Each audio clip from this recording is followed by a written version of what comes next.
ఈ మనిషి నాయకుడు కాదు, పాలకుడు కాదు.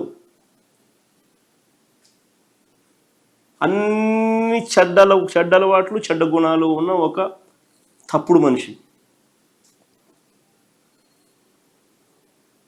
ఏదైనా భగవద్గీత చదివినా, ఏదైనా బైబిల్ చదివినా, ఏదైనా ఖురాన్ చదివినా కానీ మనకంతా దేవుళ్ళు ఆ గ్రంథాలలో మనకు చెప్పేది ఏంది?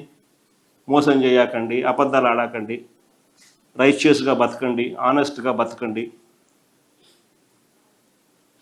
అని మనకు నేర్పిస్తారు.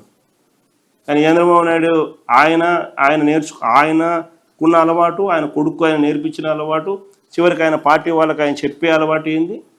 దౌర్జన్యం చేయండి, మోసం చేయండి, తప్పులేదు, అబద్ధాలన్నా తప్పులేదు, వెన్నుపోట్లు పొడిచినా తప్పులేదు, అధికారమే ముఖ్యం. ఈ ఆయన నేర్పించేది.